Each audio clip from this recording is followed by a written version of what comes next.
Buenas tardes, Miss.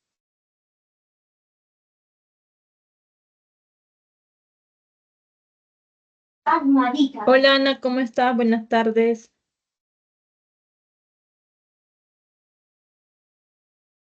¿Qué tal? ¿Cómo estás? ¿Preguntas? Creo que le había enviado por chat una pregunta acerca de la segunda proposición. Creo que era con puentes de hidrógeno o algo así. No sé si eso podría resolverlo. A ver, vamos a ver.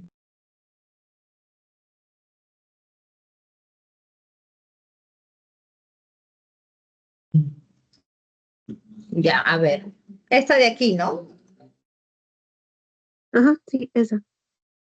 Ahí te dice compuesto orgánico, el enunciado 2. El grupo hidróxido, o sea, se refiere a estos OHs, ¿no? El grupo hidróxido forma puente de hidrógeno con el agua.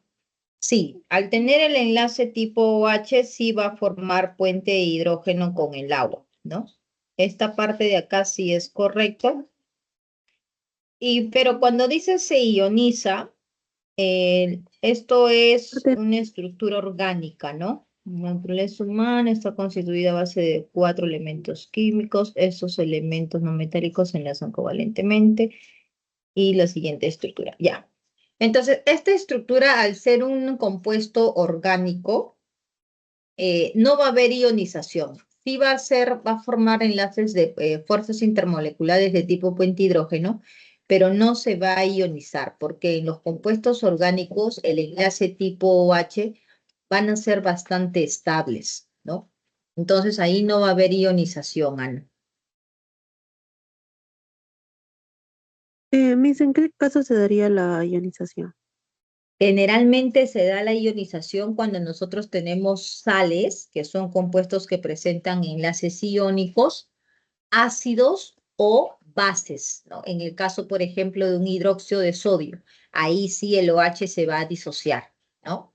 Porque los ácidos, las bases y las sales tienden a disociarse debido a las polaridades, a las cargas positiva y negativa. Ahí sí, pero en el caso de los compuestos orgánicos, no. Y es por eso justamente que los compuestos orgánicos no tienen buena conductividad, ¿no? Porque ellos no presentan disociación, no presentan iones. En cambio, las sales, los ácidos y las bases, ellos sí se disocian, y presentan iones y por ende van a ser buenos conductores.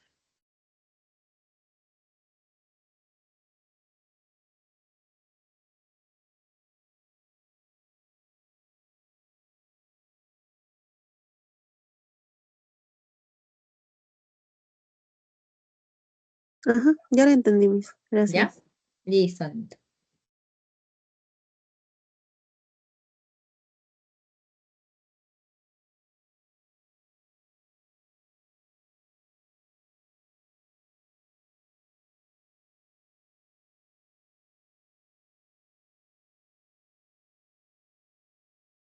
¿Qué pones esa cara así? Hola, Araceli, ¿cómo estás? Buenas tardes.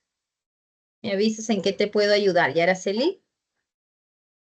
Buenas tardes, Miss. Solo tengo algunos conceptos que tengo duda y es ¿qué es lixiviación?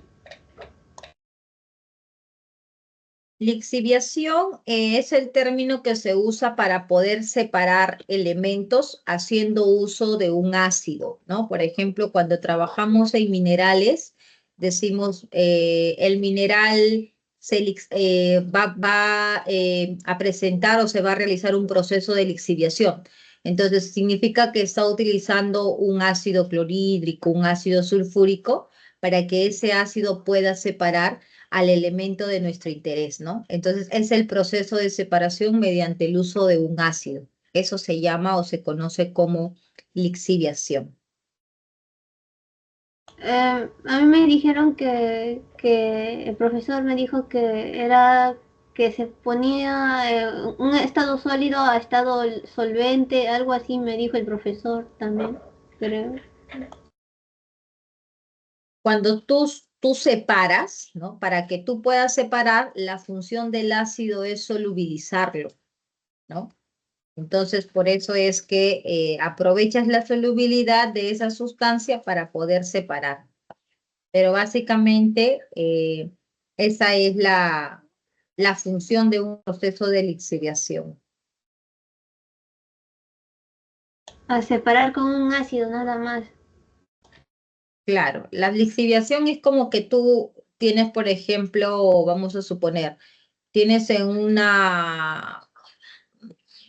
un recipiente minerales sólidos, ¿no?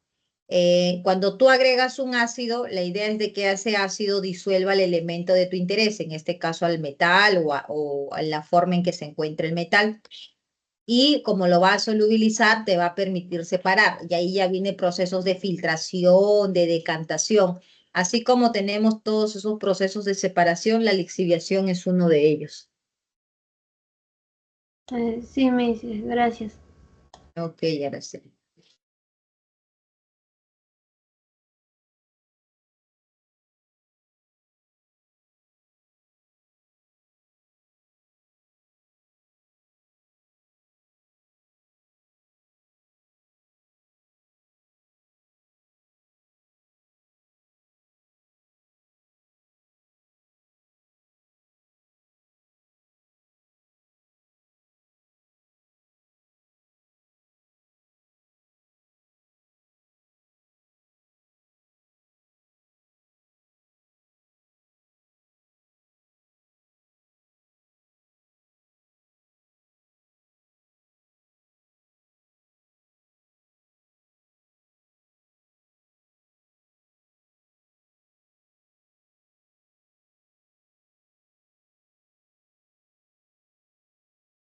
Miss, el ácido carboxílico es un ácido débil, ¿cierto? Todos los compuestos orgánicos, todos, si hablamos del carácter ácido o del carácter ácido o básico, todos son débiles, Araceli, exactamente. Solo los inorgánicos van a ser ácidos fuertes o bases fuertes, ¿ya? Pero los orgánicos ya son débiles. Sí, Miss, gracias.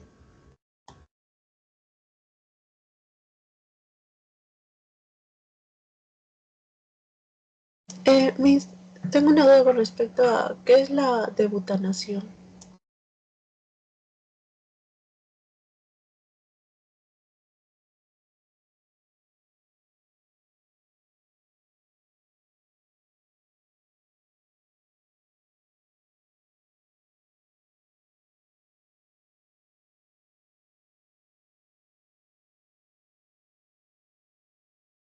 La debutanación, eso hablamos de los hidrocarburos, ¿no? Cuando tienes una cadena que está conformada por butanos, ¿cierto?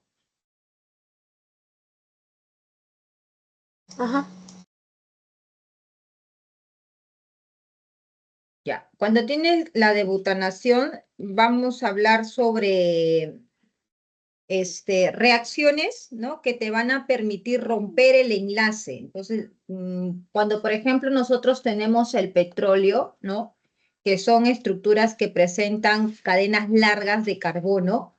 Entonces, cuando nosotros hacemos, por ejemplo, uso del cracking térmico, del cracking catalítico, podemos hacer ese proceso de butanación, ya que va a permitir formar cadenas más pequeñas, estructuras más pequeñas. Entonces, la debutanación prácticamente es la separación de los hidrocarburos, ¿no?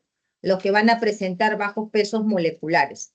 Y eso va a ayudar a que el petróleo, ¿no? Sea mucho más rápida su combustión, en otras palabras, ayude a que el motor, ¿no? No sufra mucho, por así decir, y realice una buena combustión con una buena potencia.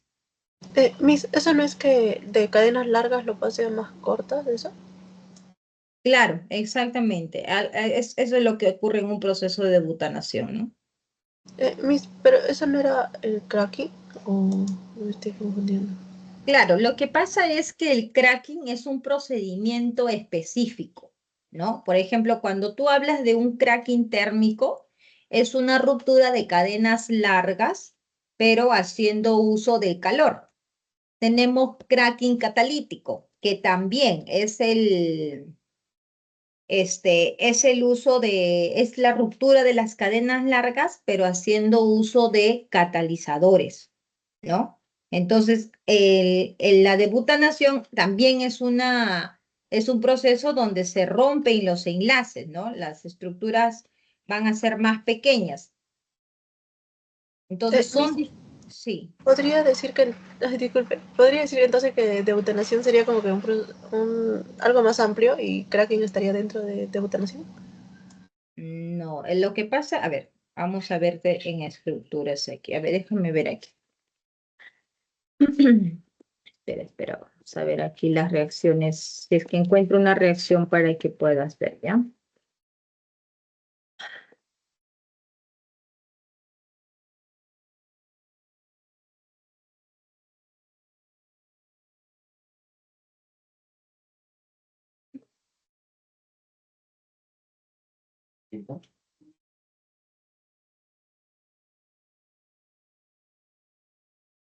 No debe ser nada. No debe de sonar. Porque mi suena, esta cosita ya no se va a poder mover.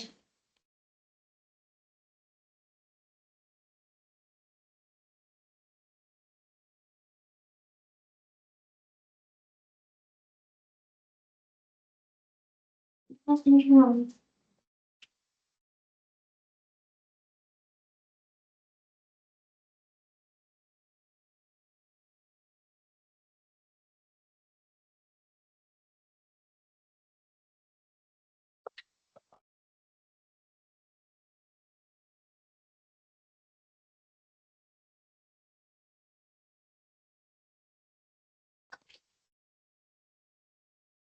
No, no hay reacciones así exactamente de esos, donde veo cadenas así largas, ¿no? Pero podemos decir, por ejemplo, que dentro de la debutanación, ¿no? Pueden ocurrir diferentes formas de poder realizar la ruptura de los compuestos, ¿no? Puede ser por calor, que en este caso también lo llaman, ¿cómo se llama? Eh, Pirocatalíticos, ¿no? Puede ser con catalizadores solo, que ya serían los que hemos mencionado, los catalíticos, ¿no? Mm, Entonces, cuando hablamos, por ejemplo, el cracking, ya sea térmico o catalítico, eh, es en general, no necesariamente para estructuras pequeñas, ¿no? Porque yo puedo tener una cadena de 20 carbonos y utilizo un cracking térmico y tengo dos cadenas de 12 y de 8, ¿no? De tal manera que la suma siempre es 20, ¿no? O puedo tener de repente tres cadenas que sean, no sé, 6, 5, ¿no? Y 9, de tal manera que sea siempre 20 o más pequeñas, ¿no? Entonces es muy general el cracking térmico y el cracking catalítico.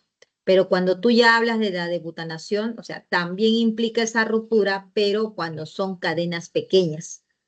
Entonces podría decir que es algo más centrado a estructuras de bajo peso molecular, la debutanación. Por eso es el término de butanación, ¿no? De 4. ¿Me entiendes? Ajá, sí. Eso.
A ver, Milei, el enunciado 3, dices, ¿no?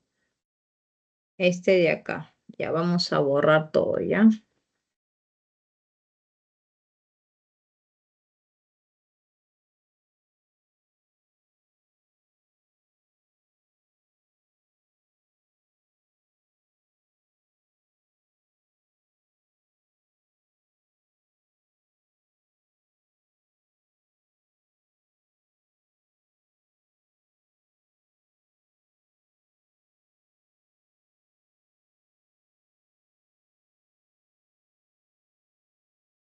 Ya, a ver. Dice lo siguiente, si el proceso tiene un rendimiento del 97,4%, se produce esta cantidad de volumen del SO2 a condiciones normales. Tomando en cuenta el contexto del enunciado, ¿no? Se dispone de 500 toneladas de una mena de blenda, o sea, esto es la masa total de la mena. Y nosotros sabemos que la mena está conformada por el mineral valioso, ¿cierto? Que en este caso es el sulfuro de zinc, y la ganga, que viene a ser los residuos, ¿no? Lo que no nos interesa. Ahora, en el enunciado nos dice que esa mena, ¿no? De blenda contiene el 40% del mineral valioso. O sea que este mineral valioso que estamos viendo aquí, que corresponde a este sulfuro de zinc, es el 40%, ¿cierto? Por lo tanto, si nosotros sacamos el 40% a esas 500 toneladas, la masa del sulfuro de zinc sería 500 toneladas multiplicado por 40 sobre 100. Aquí se cancela y tendríamos 200 toneladas de ese sulfuro de zinc, perdón, de sulfuro de zinc. ¿Ok? Eso es lo que tenemos con la condición del ejercicio. Entonces, lo que nos estarían diciendo es, con respecto a estas 200 toneladas de sulfuro de zinc, que es el mineral valioso, se produce esa cantidad de SO2. Entonces aquí voy a voy a usar esa reacción, así que voy a borrar esto de aquí.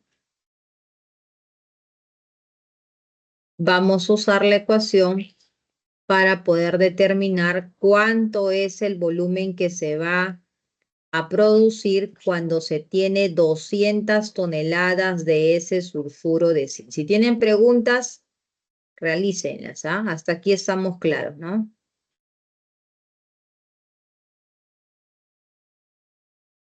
Listo.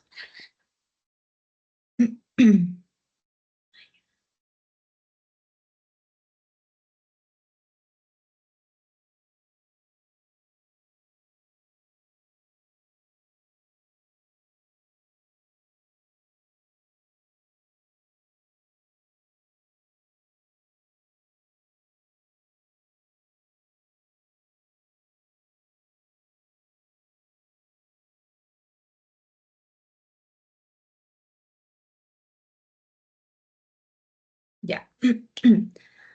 Listo, entonces según nuestra reacción química, mira aquí, por 2 moles de sulfuro de zinc se producen 2 moles del SO2. Nosotros vamos a relacionar entonces masa de sulfuro de zinc con el volumen, porque eso es lo que nos interesa, ¿no? Nos dice que si el proceso tiene un rendimiento de ese valor, se va a producir este volumen. Y a condiciones normales. Nosotros debemos de recordar que a condiciones normales, por cada mol de cualquier sustancia, siempre se va a producir un volumen de 22.4 litros. Siempre, ¿ya? Siempre. Por lo tanto, aquí tendríamos 2 moles de sulfuro de zinc. Cada mol de sulfuro de zinc, miren, pesa 97.4. Entonces, 2 por 97.4 ¿no? Gramos, eso es estequiometría, va a producir 2 veces 22.4 litros de SO2. Eso nosotros lo hemos aprendido en estequiometría, ¿no? Esa sería la relación que va a reaccionar ese reactivo y va a producir de SO2. Muy bien, ahora, ¿qué es lo que nosotros tenemos? Nosotros tenemos 200 toneladas, ¿no? Una tonelada es equivalente a 10 a la 6 gramos. Entonces ahora, como nosotros tenemos 200 toneladas, en vez de colocar aquí toneladas, como estoy trabajando en gramos, voy a colocar 10 a la 6 gramos, ¿correcto? ¿Y esto cuánto de volumen va a producir? Va a producir un volumen teórico, que es lo que queremos saber. ¿Listo? Y ese volumen teórico trabaja con un rendimiento del 100%, porque es teórico. Y a ese volumen le voy a sacar el 97,4 para ver el volumen real, ¿no? El porcentaje real y poder saber cuánto es ese volumen real y si es que es este valor que nos están indicando. Entonces, miren aquí, ¿cuánto sería ese volumen total? Ese volumen, voy a colocar aquí, para no hacer doble cálculo, lo siguiente, para que ustedes puedan ver. Ese volumen teórico que vamos a calcular aquí corresponde, chicos, cuando el rendimiento es el 100%. ¿Estamos de acuerdo? La teoría dice que el rendimiento es del 97,4%. Eso sería el volumen real que tenemos que calcular. Entonces, calculamos ese volumen real a qué es igual. A 97,4, miren acá, 97,4% multiplicado por ese volumen teórico. ¿Cuánto es el volumen teórico? Ahora sí, miren, sería 200 por todo esto y dividido entre esto, ¿cierto? Entonces, el volumen teórico sería, no he multiplicado porque ahora ustedes van a ver qué va a pasar. 200 multiplicado por 10 a la 6 gramos, multiplicado por 2 por 22,4 litros y todo dividido entre 2 por 97,4, ¿no? Eso sería entonces multiplicando eso de acá, miren. 97, ahí está, por el volumen teórico, voy a colocar otro colorcito, volumen teórico, ¿qué pasó? Volumen teórico, que sería todo esto de aquí, esto, ay carambas. Se va a borrar todo. Ya, sí me están entendiendo, pero no. Esto es el 97,4 y todo esto de aquí, el volumen teórico que vamos a calcular aquí, es 200 por 10 a la 6 por 2 por 22,4, que es lo que estamos viendo aquí, y todo dividido entre este 2 por 97,4, ¿no? Listo. Y continuando con la fórmula, porque estamos operando esto de aquí, esto estamos operando para hallar el volumen real, 97 por el volumen total, o teórico, perdón, el volumen teórico, y todo dividido, no te olvidas, dividido entre 100. ¿No? Entonces falta todo eso dividido entre 100. Y ahora sí, miren qué pasa. Chao, chao, porque esto es 97,4. Chao, chao, chao los ceros, chao los ceros. ¿Y qué te queda? 22,4 por 2. O sea que el volumen real es 44,8 multiplicado por 10 a la 6 litros. Y como acá en el enunciado dice que es 10 a la 7, efectivamente eso es un 4,48 por 10 a la 7 litros. Así que este enunciado tercero sería verdadero. ¿Está claro, Milei? Listo. Muy bien.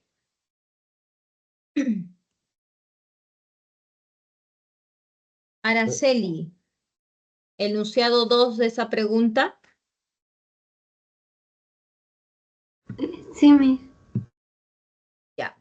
Esa es teoría, ¿no, Araceli? Los elementos nitrogenados, los compuestos nitrogenados, al presentar ese par libre de electrones, porque acuérdate que el nitrógeno tiene 5 electrones de valencia, ¿no?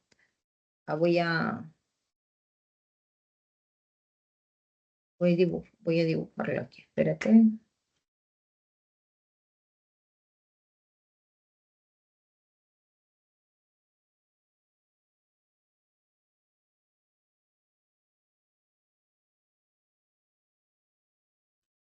Sí, sí, está aquí.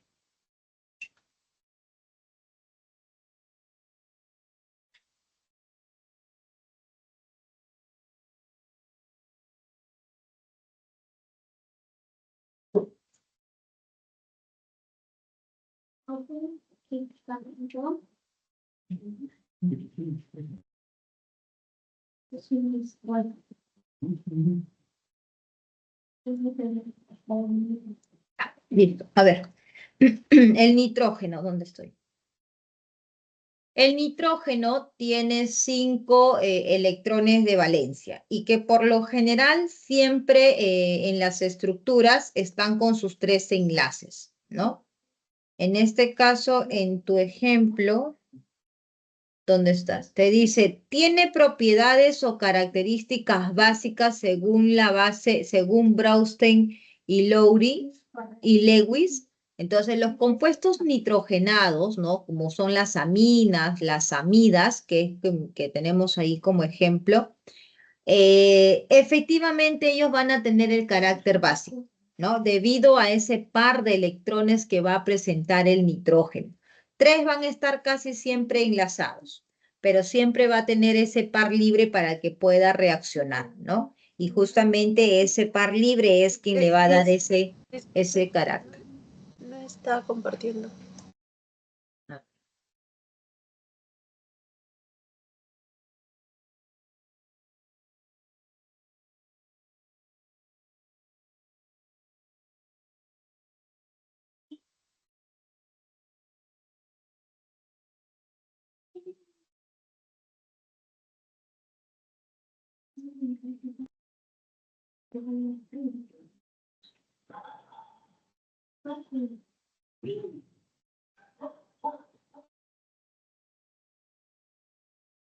Sí, me detuvo en el tiempo, en el equipo.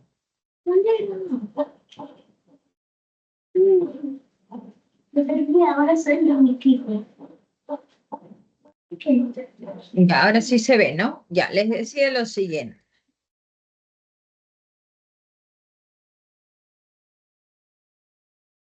Que el nitrógeno, ¿no? Siempre tiene 5 enlaces porque tiene 5 electrones de valencia. Entonces, normalmente siempre está enlazado estos 3 y vamos a ver que el nitrógeno presenta siempre ese par libre, ¿no? Por ejemplo, aquí podemos ver que ese nitrógeno está de esta manera con sus 2 hidrógenos y tendría su par de electrones libres, ¿no? Al igual que este lado aquí. Ese nitrógeno con sus 2 hidrógenos y siempre va a tener su par libre. Entonces, los compuestos que son aminas, amidas, que tienen nitrógeno, ¿no? Los compuestos nitrogenoides van a presentar por lo general ese par de electrones libres que van a hacer que se comporten como las bases de Braustein y Lowry o como donadores de electrones según las bases de Lewis. Por lo tanto, eso sería correcto. ¿Ok, Araceli? El par de electrones libres le hace tener carácter básico, ¿cierto, Miss? De acuerdo a la teoría, acuérdate que la teoría dice quién acepta los protones, según Braustein y Lowry, va a trabajar como una sustancia básica, ¿no? Según Lewis es quien dona esos electrones, ¿no? Entonces, debido a esos electrones es que tiene ese comportamiento. Los aminoácidos, las aminas, las amidas, ¿no? Con algunos que son excepciones, ¿no? Van a trabajar o se van a comportar como bases. Sí, sí entendí. Gracias. Ok.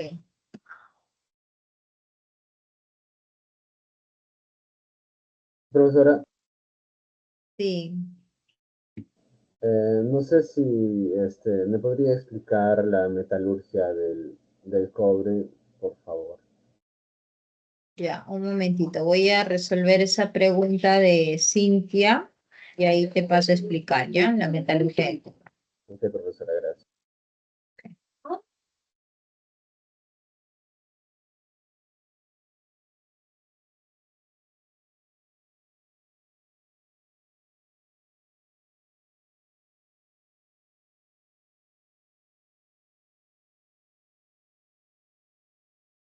Ya no puedes volar a dos. Es muy pesado. No. Ya se acabó. Debes estar confundida. Olivan, escudo.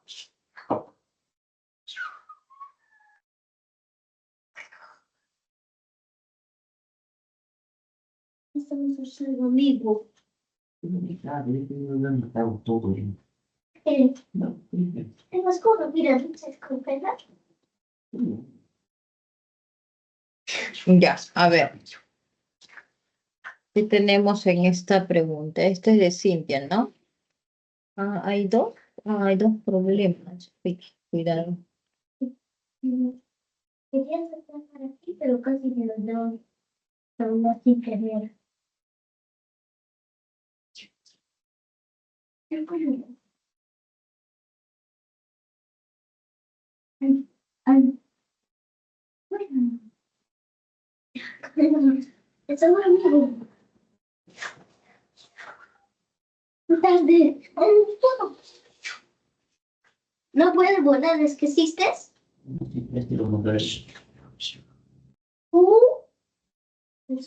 Después de tres. Es querido yo. Ya, a ver. Listo. Ah, sí, aquí están en una guerra. A mi costado hay guerra. Ya, a ver, Katherine, a ver, Katherine, vamos con la primera pregunta. ¿Intentaste resolver alguna? Ah, sí, mis buenas tardes. Sí Buenas intenté, tardes. pero creo que no lo planteé bien. He revisado mi teoría, pero me confunden algunas cosas todavía. A ver, vamos a ver qué tenemos y qué nos piden. A ver, se somete a electrólisis el agua. Ya, cuando el agua se somete a electrólisis, aquí vamos a dibujar las dos reacciones que ocurren, ¿no? La reacción de reducción y la reacción de oxidación. Vamos a ver en un momento las reacciones. Para lo que se emplea una corriente de 965 amperios. Listo, vamos a ir colocando. Entonces, la intensidad es 965 amperios. El tiempo es de 10 segundos. Nos piden determinar el volumen en litros de la mezcla gaseosa, ¿no? De la mezcla gaseosa formada. O sea, nos piden el volumen del oxígeno y el volumen del hidrógeno que se va a formar. Esa pregunta me parece que ya la hemos resuelto también, ¿no? Parece conocido. Listo. Entonces, eso sería el volumen de la mezcla considerando a una temperatura de 25 y una presión de 1 atmósfera. A ver, en el proceso electrolítico, nosotros tendríamos aquí del agua, ¿no? El agua se reduce ¿a qué? Cuando hay reducción, ¿qué pasa con el agua? Forma hidrógenos, ¿verdad? Entonces aquí la reducción del agua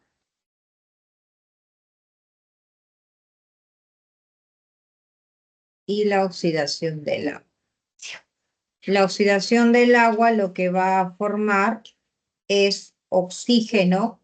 En la reducción se gana electrones. El número de electrones que se ganan aquí son 2.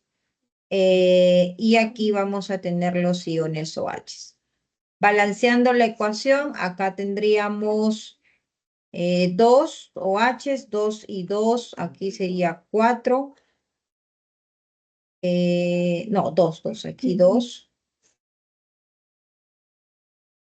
Aquí tendríamos 2 electrones. Aquí hidrógeno gaseoso, ahora sí creo, ¿no? 2 con 2, 4. Y 2 oxígenos. Listo, eso sería la reacción que estaría ocurriendo en la reducción. En la reducción de en la reducción del agua. Y en la oxidación hay pérdida de electrones. Aquí sabemos que son 4 electrones. Eso sí les he dicho, ¿no? Siempre que hemos estudiado de los procesos electrolíticos, les dije que tienen que saber de cabeza las 2 semirreacciones, porque así como están viendo en esta pregunta, son muchas que te hablan de la electrólisis del agua y no te van a dar las reacciones, las semirreacciones. Entonces, sí o sí, tienen que saber para que ustedes puedan resolver. Ahora sí, balanceando entonces aquí, son 2 de oxígeno, son 2 por 2, 4 de hidrógenos. Aquí tendríamos entonces 4 protones de hidrógeno. ¿Listo? Muy bien. Entonces aquí, ¿qué tenemos? Intensidad por el tiempo, eso nos da la cantidad de carga que estaría pasando por el sistema, ¿no? Son 2 electrones que se van a formar una mol. Acá también por cada 2 moles de agua se va a formar una mol de oxígeno y una mol de hidrógeno. Me parece que acá debería de dar lo mismo, ¿no? Si aplicamos la ecuación pavo-ratón, porque acá ustedes tendrían que aplicar RTN. ¿Tienes la presión? Sí. Te piden el volumen, que es lo que vamos a hallar. Te pide, tienes el R, sí, aquí está, 0,082. Tienes la temperatura, sí, aquí está. Y puedes hallar el número de moles que se van a producir, sí. Tiene que ser el número de moles de la mezcla, ¿no? Entonces, ¿cómo voy a determinar el número de moles que se van a producir? Con la estequiometría, ¿no? Entonces, aquí, ¿qué nos dice? Por 2 Faradays se van a producir una mol de hidrógeno. Ahora, 2 Faradays equivale a ¿cuánto? 2 Faradays son 2 veces 96.500 coulombs. Estamos de acuerdo, Cintia, ¿no? ¿De quién era la pregunta? Sí, ¿no? Ya. Sí. Y como aquí tú tienes intensidad por tiempo, que es la carga, aquí tenemos 9.650. Entonces yo ya puedo saber de cuántas moles estoy hablando. Aquí estoy viendo que se está dividiendo entre 2, o sea que esto va a ser 1 entre 2, 0.5, y se divide entre 10. Entonces, ¿cuánto va a ser? 0.05. ¿De acuerdo? Eso sería el número de moles que se estarían produciendo del hidrógeno. Y lo mismo realizamos para el oxígeno, ¿no? 4 veces 96.500 porque son 4 electrones. 4 por 96.500 coulombs van a producir ¿cuánto? Una mol de oxígeno. Pero nuevamente en el sistema, ¿cuánto se está pasando de carga? Se está pasando 99.650. Entonces, ¿qué tenemos aquí? Aquí tenemos una mol dividido entre 4, que sería 0.25, ¿cierto? Y dividido entre 10, que sería 0.0025. Eso sería el número de moles que se produce de cada uno de esos componentes gaseosos, ¿no? Entonces, si yo calculo aquí, igual aquí, pero por ejemplo, no nos piden determine el volumen. Aquí no podría aplicar de frente 22.4 litros. ¿Por qué? Porque no hay la información de condiciones normales, ¿no? Entonces, por esa razón, la única forma de determinar sería con La única forma de determinar sería aplicando el pavo ratón, ¿no? Entonces aplicamos aquí volumen igual a 0,082. Atmósferas, litros sobre mol Kelvin.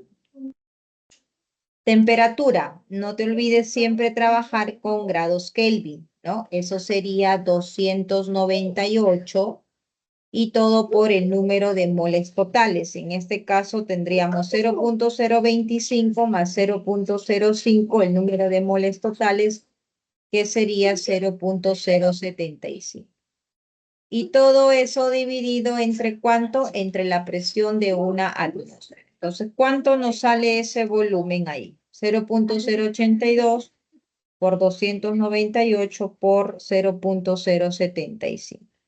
Eso sale un volumen total de 1.8 litros, ¿no? Esa sería la respuesta.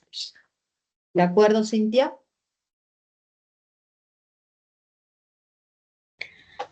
Sí, la parte de la variación de moles, ¿lo puede volver a repetir? De variación de moles. ¿Cuál variación de moles, hijo? Del número de moles que ha utilizado en pavo ratón. Es la suma de las moles totales. ¿Tienes cuánto de hidrógeno? 0.05. ¿Y cuánto tienes las moles de oxígeno? 0.025. Entonces la suma de los dos es 0.075. Es el número de moles totales de los gases que tienes en tu sistema, ¿no? En ese problema normal yo puedo mezclar las moles de ambos gases, entonces, ¿no?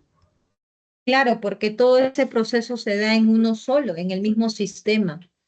El proceso electrolítico, cuando tú tienes de esta manera, los electrodos están en el mismo sistema. Tu ánodo, tu cátodo, corriente eléctrica, y aquí está burbujeando la presencia del hidrógeno y aquí está burbujeando el oxígeno.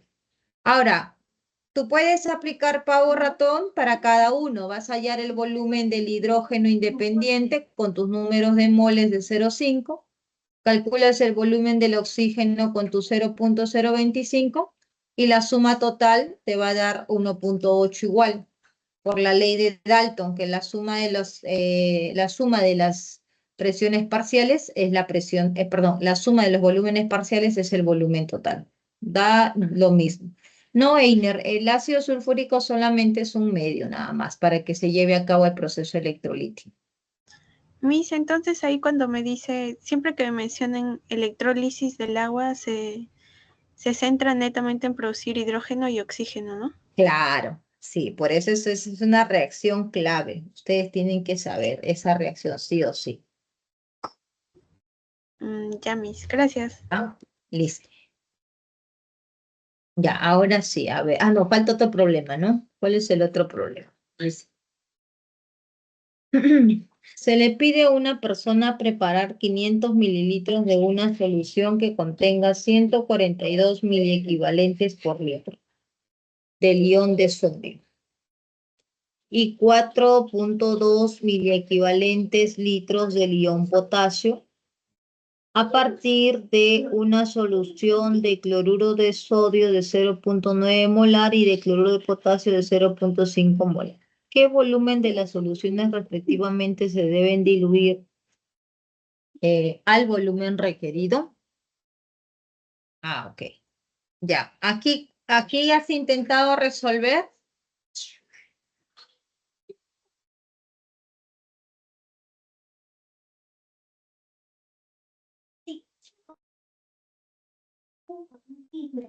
Cintia, ¿me escuchas? A ver.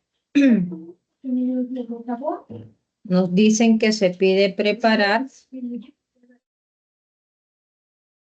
500 mililitros de una solución. O sea que el volumen final, ¿no?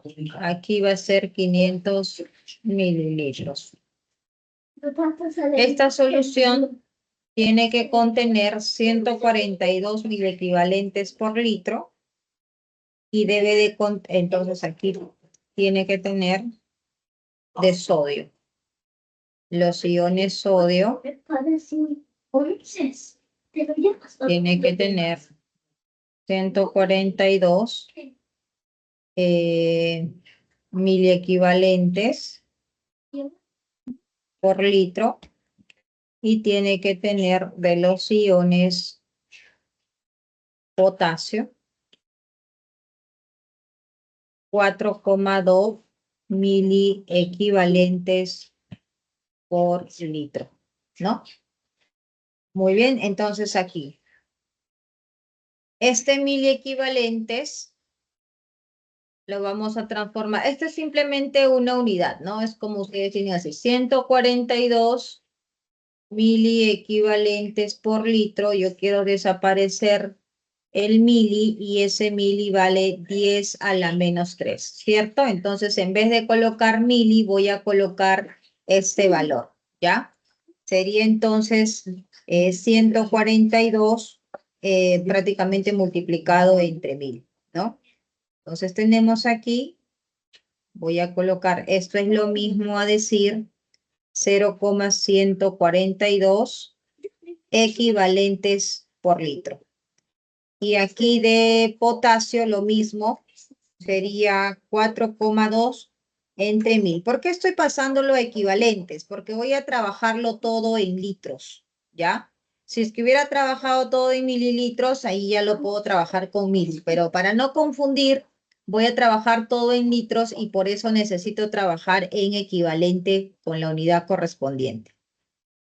4,2 multiplicado por 10 a la 3 equivalentes por litro, ¿ya?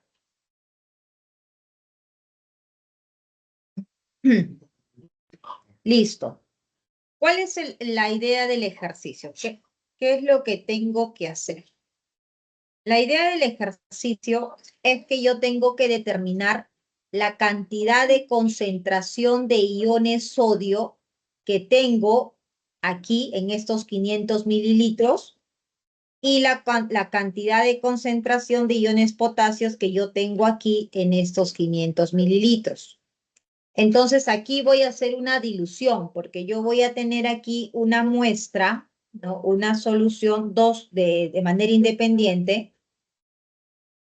Tengo una solución de cloruro de sodio. Aquí para el sodio voy a tener mi solución de cloruro de sodio que tiene una concentración molar de 0,9, ¿no? Y tengo aquí una solución de cloruro de potasio que va a ser el que va a proporcionar los iones potasios, una concentración de 0,5 molar, ¿no? Dice lo siguiente, se quiere preparar, entonces la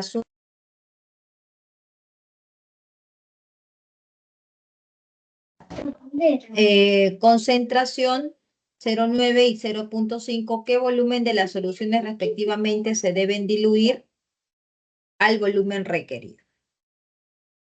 Entonces, cuando yo agregue aquí, nos están preguntando qué volumen de las soluciones respectivamente se deben diluir. Ya, entonces la dilución, cuando nosotros aplicamos dilución, acá hay una molaridad 1, esta es una molaridad 1 para el otro,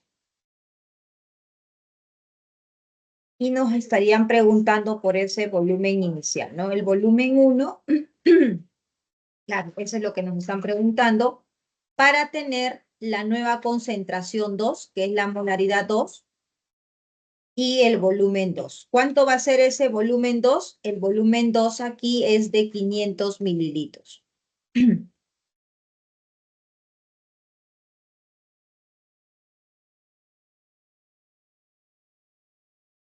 Es de 500 mililitros que llevándolo a litros, lo vamos a trabajar en litros, sería 0,5 litros, ¿no?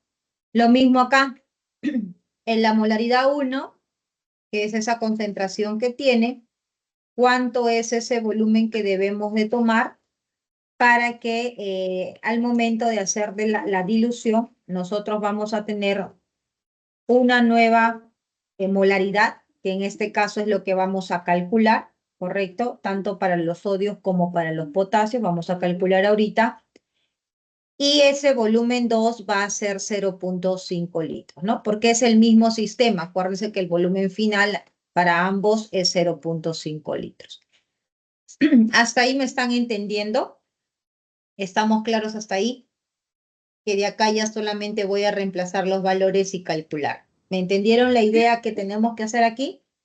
Miss, en la parte de los volúmenes, no el volumen de los iones sodio más el de los iones potasio, entre los dos no tienen que sumarme 0,5 litros.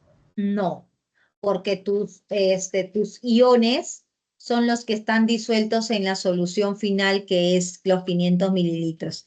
En realidad, estos no tienen el volumen, ¿no? El volumen va a ser en realidad de la cantidad de agua que tú aumentes aquí. No sabemos cuánto de agua vas a aumentar aquí, no sabemos cuánto de agua vas a aumentar aquí. Entonces, lo que tú tienes aquí como 500 mililitros es el volumen de agua que se está agregando en ambos casos más el volumen inicial de esos del componente 1 y del sistema 1 y del sistema 2.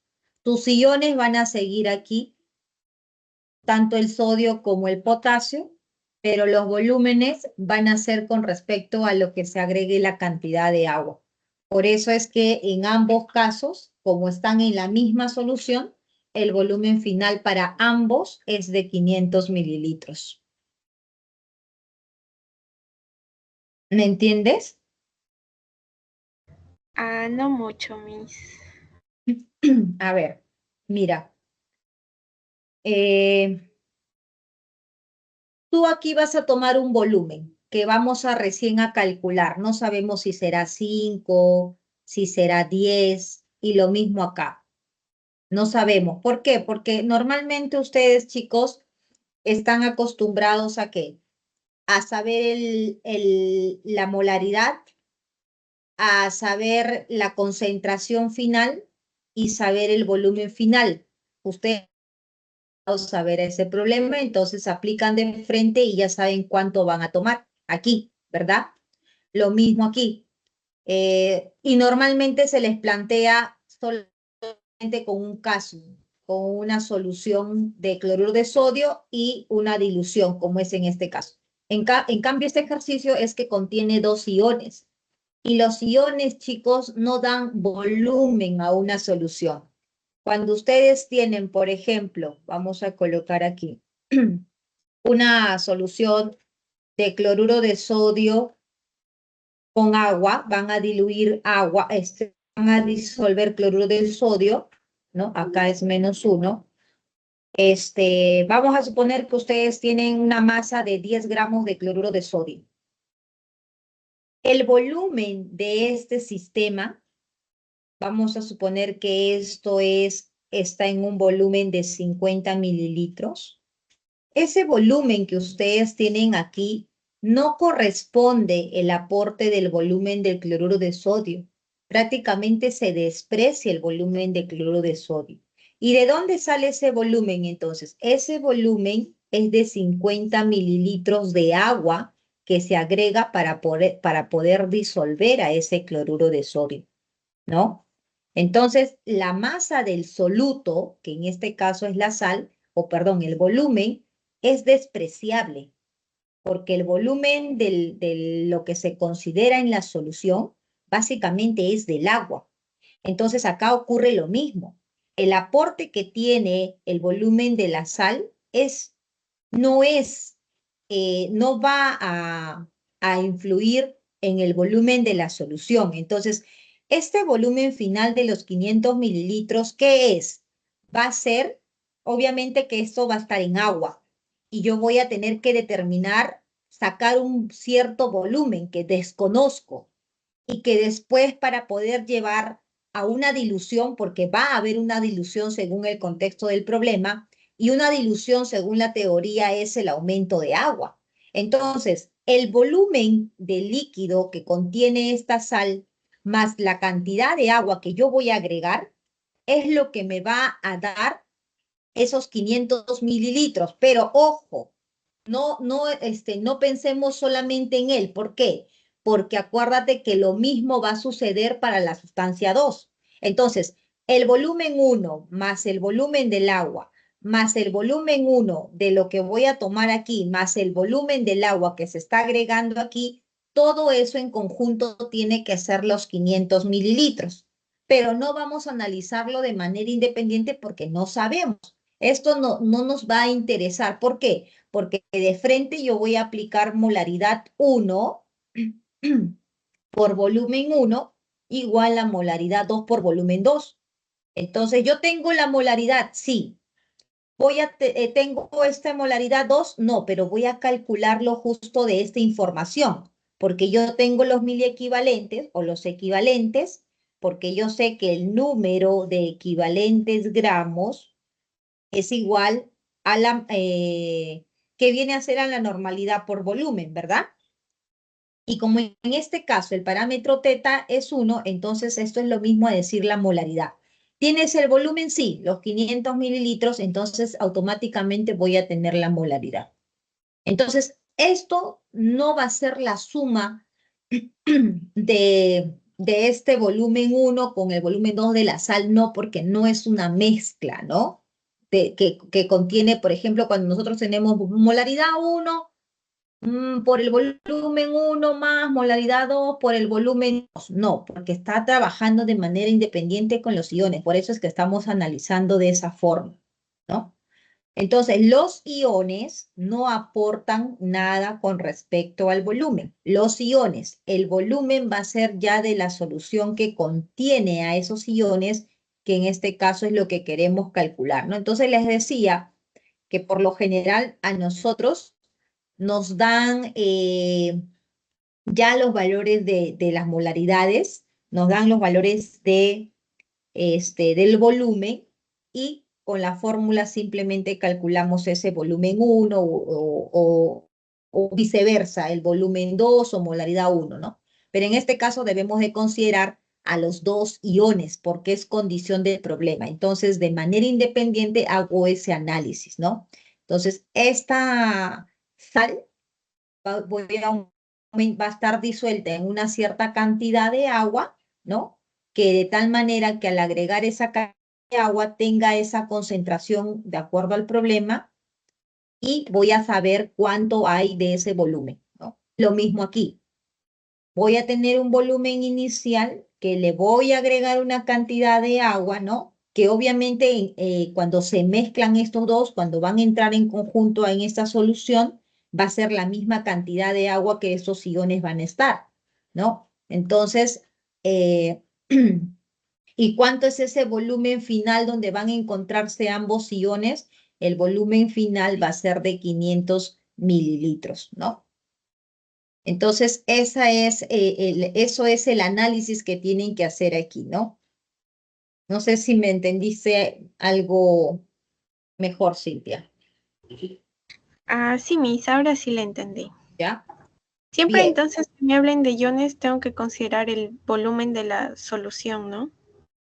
En el caso aquí, ya es, por ejemplo, condición del problema. Claro, en el caso, si te refieres a este volumen, sí, es el volumen de la solución, que ese volumen básicamente va a ser del agua, ¿no?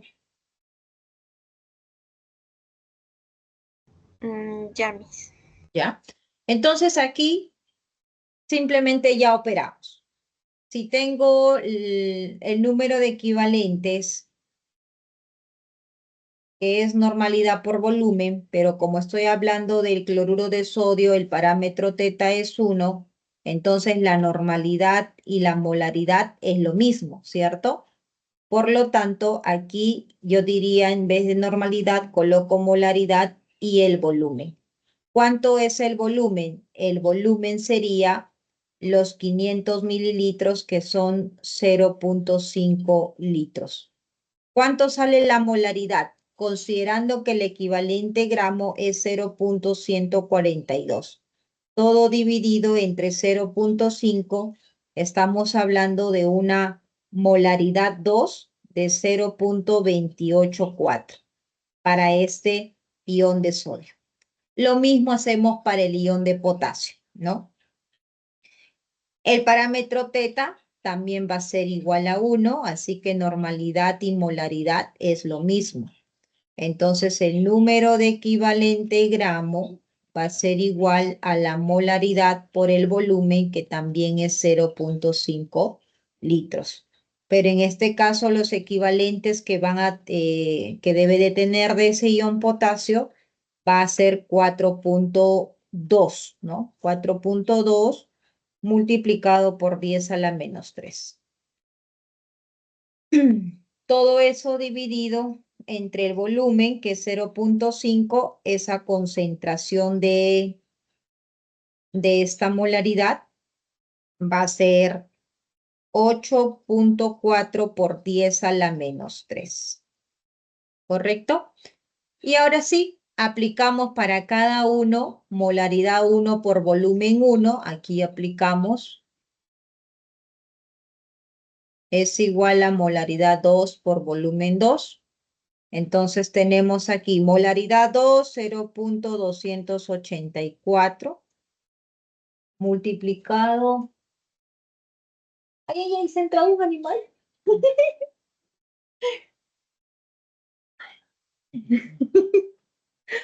Un ratito, chicos, que se ha entrado otro un avispón. No sé qué.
Ya, chicos, ya está, ya murió. Ya lo mataron. Ya. A ver. Nos hemos escapado con mi hijo al cuarto. Es que lo que pasa es que yo vivo en un piso 7, entonces difícilmente entran así los bichitos, ¿no? Pero, y como hace calor, las ventanas abiertas, la luz prendida, y ustedes saben que se entran a veces los bichitos. Entonces, no, como es alto, normalmente no ingresan zancudos o mosquitos, ¿no? Pero ahora se ha entrado un avispón, ¿era qué era? Abejón, creo que era. Así, grandote, grandote. 4 centímetros creo que tiene ese animal. Es grande, entonces por eso es que escuché y cuando volteé ya estaba volando encima mío y ya me escapé. Ya, ahora sí, a ver, volvamos aquí a la clase. Ya, ¿en qué está? Ay, a ver. Estábamos aquí en la concentración. Ya estábamos determinando el volumen, ¿no? 0.2. Esa abeja, ¿qué es? Esa abeja reina. Una abeja reina es grandota. Era abeja, chicos. Es una abeja reina, creo. Sí, es una abeja reina, es bien grande. Wow. Ya, a ver. No lo botes, déjalo ahí. Voy a llevarlo a mi laboratorio y lo voy a disecar ahí. Ya, a ver. Calculamos 0.284 por 0.5 ¿ok? Y aquí molaridad 2 por volumen 2, que son estos dos datos que tenemos aquí, y dividido entre 0.9, ¿no? Entonces, eso sería la concentración, el volumen que tendríamos que tomar de esa solución de cloruro de sodio. Entonces, ¿cuánto sería esa concentración? Esa concentración, molaridad 1, no, volumen 1, ¿no? Perdón, volumen 1. Y veo que nos sale acá clave. Vamos a ver, vamos a colocar nuestros valores. Volumen 1 sería 0. Redondeando 0.16. 0.16, aunque no, veo que piden en qué volumen. Ah, ya, debe ser en mililitros, ¿ya?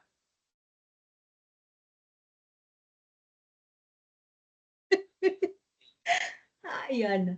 Ana dice, qué miedo meterse en la casa. Entras y sales como experimento.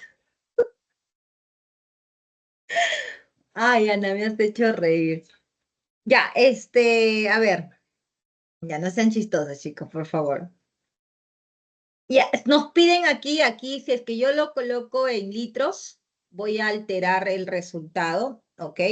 No voy a redondear porque veo que posiblemente esto es la clave, porque esto es lo que tengo como respuesta. Entonces, en litros estaría saliendo 0.15777, no periódico aquí, periódico puro, ¿ya? Eso sería la respuesta. Entonces, llevándolo a mililitros, esto es en litros, llevándolo a mililitros, el volumen 1 que se estaría tomando sería 157.8. 157.8 mililitros. ¿Ya? Eso en mililitros. Mañana. En Perú sí tengo mis cosas para hacer mis experimentos ahí, en Perú. Pero acá no, pues acá no, acá es pequeño todo el lugar donde vivo, no es tan grande. Mañana es el cumple de Melody. Vamos a cantarle entonces su aniversario, su cumpleaños a Melody. Ahorita le voy a decir a Novish, a mi hijito, que cante en portugués. ¿Puedes cantar para Melody su cumpleaños? Ahí le va a cantar. Ya, vamos a terminar el ejercicio, de ahí continuamos conversando. Ahí me vas a contar, a ver, Einer, ¿cómo has hecho tu cloroformo? Te habrás quedado dormido en el intento, seguro, Einer, ¿no? Haciendo cloroformo. Ya, seguimos. Entonces, el mismo análisis aquí, ¿no? Para el cloruro de potasio. Lo mismo, tenemos la molaridad 2, que es 8.4 multiplicado por 10 a la menos 3, por el volumen que es 0.5, y dividido entre la concentración que es 0.5. Entonces ahí va a salir lo mismo prácticamente. Ese volumen 1 aquí va a ser 8.4 multiplicado por 10 a la menos 3 litros. Pero como están aquí, por ejemplo, no dicen, ¿no? Pero acá debió decir en mililitros, ¿no? En mililitros tendría que ser 8.4 mililitros porque voy a multiplicar por 1000. Entonces, esa sería nuestra respuesta en esa pregunta 86. ¿Está claro, Cintia? Una pregunta con todo y abejas que ingresó. Sí, sí me quedó claro. Muchas gracias. Listo, Cintia. Muy bien. Ya, ahora sí voy a responder a... ¿Quién me había pedido? Nikki, creo, ¿no? Sí, profesora, yo le pedí Ya, ahí está. Sobre la metalurgia del cobre. ya, justo estamos con esa diapositiva aquí en la metalurgia del cobre.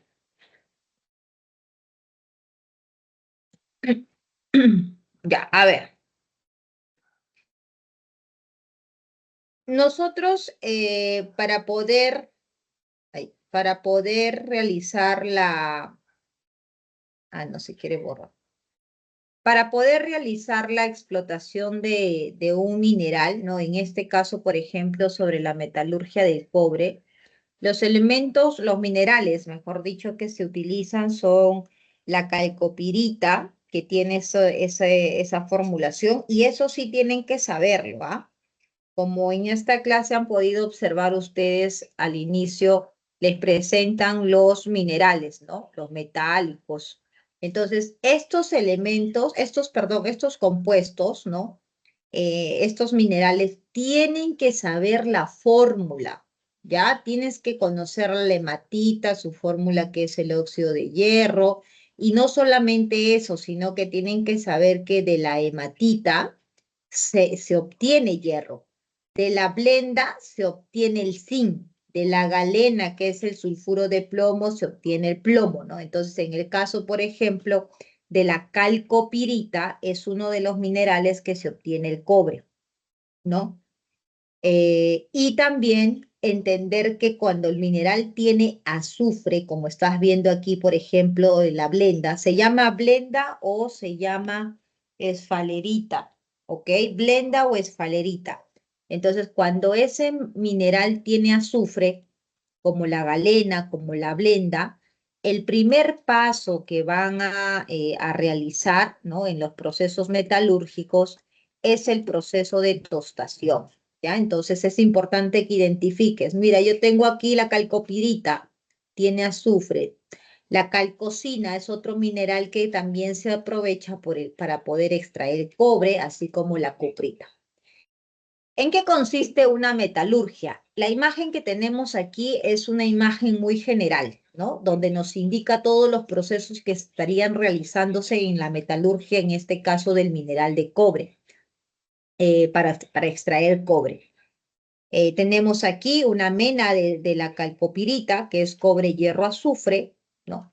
Cuando uno realiza la explotación de los minerales, esta parte de aquí, el punto 1, el punto 3, o sea, el punto 2, el punto 3, son procesos generales que va a ocurrir en todo proceso metalúrgico.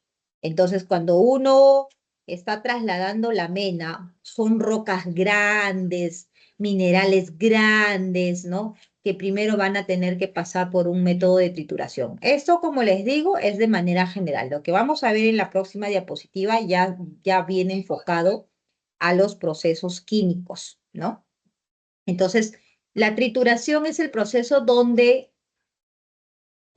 prácticamente lo que hacemos es disminuir el tamaño de esa mena, ¿no? Tritura de trozos grandes, pasa a trozos pequeños y luego pasa a un proceso de pulverización, que es prácticamente un molido para poder tener esa mena mucho más pequeña, como dice aquí, una pulverización, ¿no? Entonces, al estar en tamaños más pequeños, eso ayuda a una mejor separación física, porque hasta aquí no hemos hecho nada químico. Se lava para poder retirar, por ejemplo, componentes que sí son solubles en agua, se puede retirar, o para una limpieza de toda esa mena que se va extrayendo. Y cuando ya está prácticamente listo esa mena, entra recién el mineral, ¿no? Porque la idea de toda esta mena es retirar la ganga. Acuérdense que la mena, cuando hablamos de mena, está compuesto por los dos componentes que viene a ser el material valioso, que en este caso en el material valioso es donde nosotros vamos a obtener ese metal, y la ganga, que la ganga son las tierras, los residuos, etcétera, etcétera. Entonces, en todo ese proceso de trituración, simplemente acá disminuye el tamaño, ¿no? Pulverización también, y en el lavado lo que se busca es retirar toda esa ganga, de tal manera que pasa recién ahora, en este caso, por ejemplo, el material valioso, que en este caso viene a ser el mineral, por ejemplo, a los procesos químicos, Y aquí recién comienza el proceso químico, ¿no? Comienza recién el proceso químico, donde empieza la tostación, pasa por un proceso de electrorefinación y finalmente el objetivo es tener el cobre puro, porque esa es la idea de la calcopirita, obtener el cobre, ¿no? Profesora, ¿por qué no obtenemos el hierro? Porque los minerales jóvenes ya están estudiados. Ya los minerales se sabe, por ejemplo, en el caso de la galena, es un mineral que el estudio ya determinó que tiene una alta concentración de plomo. Entonces, este mineral, su foco es extraer el metal de plomo. Ya se estudió que la calcopirita tiene mayor porcentaje de cobre. ¿Por qué no puedo extraer hierro, profesora? Porque el porcentaje de hierro en este mineral es muy poco, que muchas veces tal vez si que se realice el proceso de extracción va a salir más caro que luego venderlo. Entonces no tiene sentido hacer un gasto donde ni siquiera el material que se va a explotar va a poder cubrir esos gastos. Entonces por eso es que de esta calcopirita el foco no es el hierro, porque son elementos que se encuentran en bajas cantidades, ¿no? Pero el cobre sí es rentable, puede estar de repente en un 70, en un 80%, ¿no? Entonces ahí sí conviene y por eso es que de la calcopirita el elemento que se extrae es el cobre, ¿no? Entonces, lo que vamos a ver a continuación son las reacciones químicas a partir del punto 4. Entonces aquí, cobre, hierro y azufre. Esta es la sí. ¿El anterior, todo el proceso anterior era puro proceso físico? No. Esto es una imagen general donde aquí 1, 2 y 3 es físico. ¿No? Porque es simplemente, como se dice, un pre. O sea, usted aquí simplemente, chicos, esto es un esquema general. ¿No? Un esquema general que pasa todo mineral. Aquí en realidad, es más, yo ni siquiera lo pondría en mis diapositivas, ¿no? Porque lo que sí realmente, donde hablamos de la metalurgia, es aquí, a continuación. En esta siguiente diapositiva es donde nosotros entendemos las reacciones químicas. Aquí es general, o sea, yo puedo cambiar aquí, por ejemplo, hematita. ¿Qué va a pasar? Lo mismo, voy a recoger la hematita, ¿no? Lo voy a llevar a una molienda para triturar el tamaño, lo voy a llevar a una pulverización para... Ah, no, perdón, la hematita no, porque la hematita tiene otro procedimiento que es en horno alto, ¿no? Tiene que ser otro mineral, por ejemplo, la galena, ¿no? La galena o el zinc, ¿no? El sulfuro de zinc, por ejemplo, que tiene el mismo procedimiento. Entonces va a tener la misma. Voy a llevar el mineral, voy a triturarlo, ¿no? Lo voy a pulverizar para que sea más pequeñito, lo voy a lavar y recién aquí entra el proceso que es diferente para cada mineral, que es el proceso químico, ¿no? Donde van a ocurrir las reacciones. Entonces aquí solamente es un esquema general, ¿ya? Lo que va a ocurrir y en este caso ese esquema se está explicando para el elemento o para el mineral de la calcopirita. ¿Listo? Entonces, la calcopirita, como pueden, es un mineral azufrado porque tiene azufre y todo mineral azufrado pasa por el proceso de tostación con el objetivo de ¿qué? Que en el proceso de tostación se libere ese dióxido de azufre, ¿no? En forma de gas. Entonces se va en forma gaseosa ese óxido de azufre y me queda el sulfuro de cobre y me queda el famoso Fe, ¿no? Porque acuérdate que también está presente el hierro. Nuestro objetivo en esta metalurgia del cobre es quedarnos con el cobre metálico, ¿no? Entonces aquí utilizamos el carbonato de calcio, ¿no? ¿Para qué? Para que cuando reaccione con este otro componente que se usa, que es el óxido de silicio, se forme como una sustancia que va a ayudar a separar, a encapsular a este óxido de hierro. Este KCO3 atrapa a ese óxido de hierro. Entonces, al atraparlo, lo que hace es prácticamente separarlo de ese sulfuro de cobre. Y ya tenemos a nuestro foco, a nuestro objetivo como sulfuro de cobre separado. Y ahora nos enfocamos solo en ese sulfuro de cobre, que comenzamos a realizar una reacción mediante un proceso de temperatura para poder reducirlo. Nuevamente observas que tiene azufre, entonces vamos a ver que se coloca a temperaturas altas para poder liberar a ese azufre, para poder oxidarlo aquí. El azufre se oxida de S2 menos 2 pasa a más 4, hay un proceso de oxidación para el azufre, se va a liberar en forma de SO2, y para el cobre lo que ocurre es un proceso de reducción. De cobre más 2 se reduce a cobre más 1, ¿ok? Pero nosotros queremos cobre puro. Entonces continuamos con el proceso de reducción para el cobre. Entonces ahora este cobre que está con su estado de oxidación más 1, nuevamente colocamos temperaturas altas para poder reducirlo completamente a cobre cero.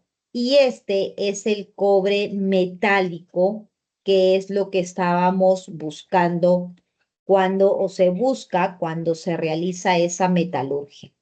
Pero hay un detalle, que cuando se realiza esa extracción del cobre, ¿no? Esa explotación del cobre, el porcentaje de pureza de ese cobre no es tan alto como pueden observar.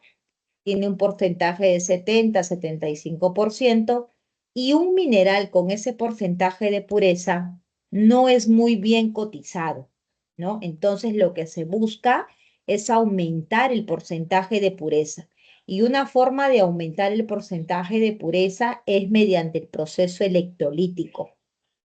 Entonces, en el proceso electrolítico, sabemos que el metal se deposita siempre en el cátodo, ¿no? Entonces, cuando nosotros tenemos aquí, en ese proceso electrolítico, el cobre, para poder aumentar el porcentaje de pureza, ese cobre va a reducirse completamente a cobre cero, pero a una diferencia de que el porcentaje de pureza comparado con el anterior llega a un porcentaje del 99,9%, o sea, prácticamente puro, y eso es lo que le da valor a nuestros metales.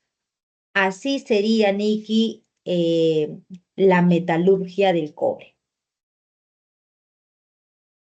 Ok, profesor, ahora sí creo que le entendí mucho mejor. Listo, Nikki. Tengo una consulta. Cuando había uso del oxígeno, ¿tiene un nombre ese proceso, así como lixiviación o como flotación? Se llama en realidad procesos de oxidación, ¿no? Pero, o sea, ahí hay que tener cuidado porque tú dices, es una oxidación, pero acá dice reducción. Lo que pasa es que para nuestro cobre, para nuestro elemento, es un proceso de reducción. Pero acuérdate que toda reacción, cuando entra en contacto con oxígeno, se conoce como reacciones de oxidación, ¿no? O también a veces cuando se usa la temperatura, se puede decir que son reacciones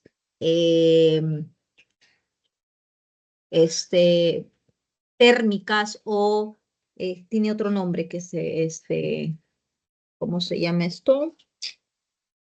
Usando el término de piro, ¿no?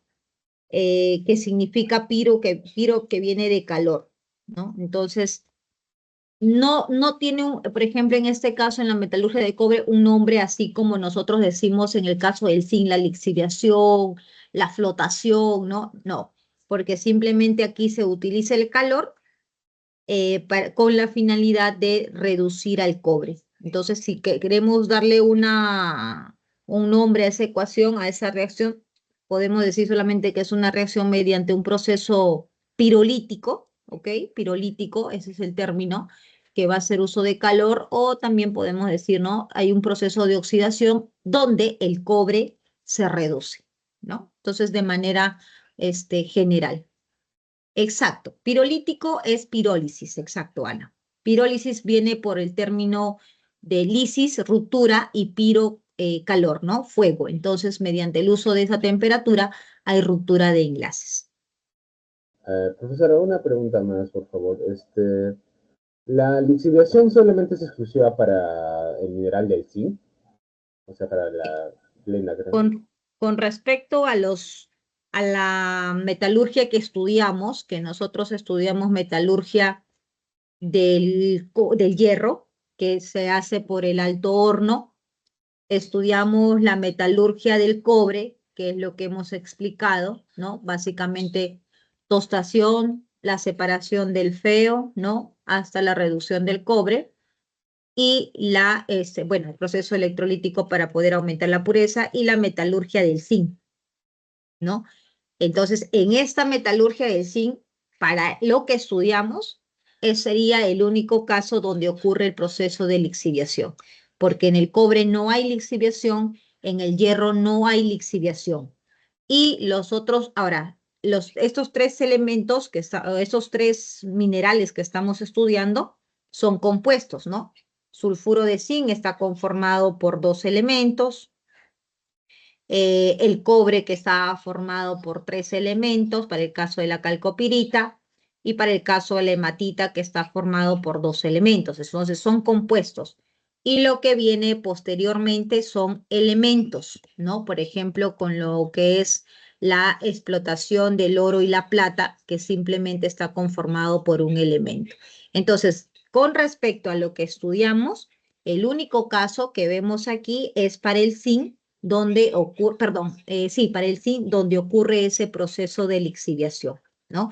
Si hablamos de manera general, Nikki, no, pues efectivamente no es el único caso para el zinc. Hay muchos procedimientos, ¿no? Inclusive, tal vez podría decir que existe para la determinación de cobre, ¿no? También el proceso de lixiviación, pero no es lo que estamos viendo, ¿no? ¿Me dejo entender? Ok, profesor, ahora sí, lo entendí. Muchas gracias. Listo, Nikki.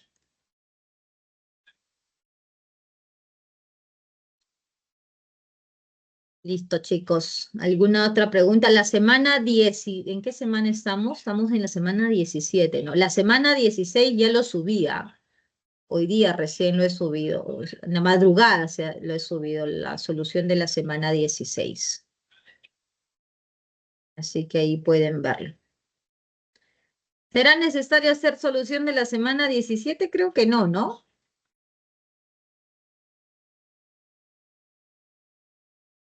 ¿O quieren solución de la semana 17, de la semana 18?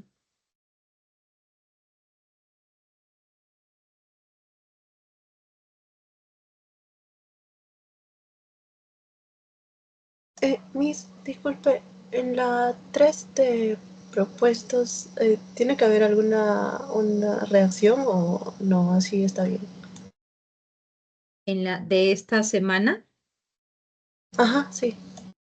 A ver, vamos a ver. Dime, Nikki, te escucho. Profesora, en todo caso, o sea, para facilitarme las cosas, ¿tengo que memorizarme las reacciones? No, en realidad no se tienen que memorizar, chicos, las reacciones, no. Ya, lo que sí tienen que saber es analizar, ¿no? O sea, a ver, ¿qué tienen que saber? Vamos a hacer así rapidito un resumen, así breve nada más. Puntos importantes. Ahorita voy con tu pregunta, Yana.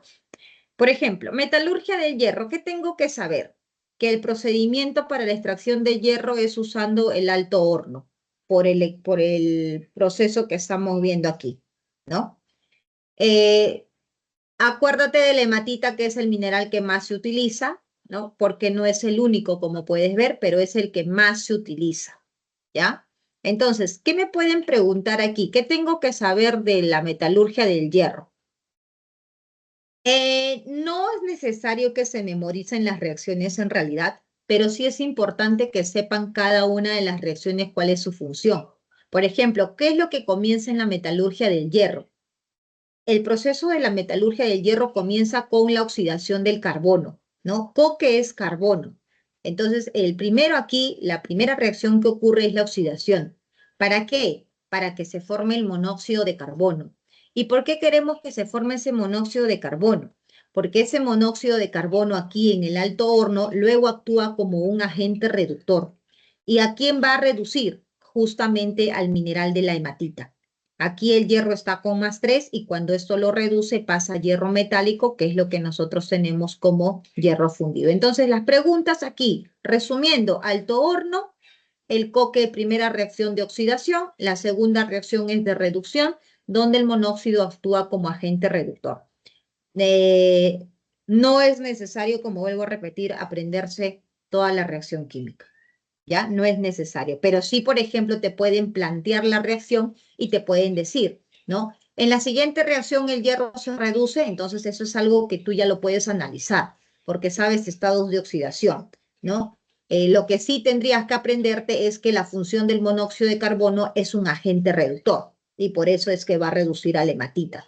Tienes que saber que el coque, porque muchas veces no saben qué cosa es el coque, ¿no? ¿Qué es el coque? El coque es el carbón que se utiliza para comenzar ese proceso metalúrgico del hierro. Y sobre todo el procedimiento que se emplea para la explotación del hierro. Es el método de alto horno donde se utiliza, se emplea las temperaturas para que puedan ocurrir todas estas reacciones, ¿no? Con el objetivo finalmente de tener ese hierro. En la metalurgia del cobre, ¿qué tengo que entender? En la metalurgia del cobre no es necesario que te aprendas todas las reacciones, no. Lo que sí es necesario es que tú entiendas que en la primera reacción, porque por lo general, ustedes van a tener las reacciones, ¿no? Van a tener las reacciones y ustedes lo que van a hacer es analizar, ¿no? Por ejemplo, la primera reacción pertenece a una reacción te pueden decir, de lixiviación. Entonces, si tú no sabes qué está pasando en esta reacción, no entiendes, ya no vas a saber qué responder.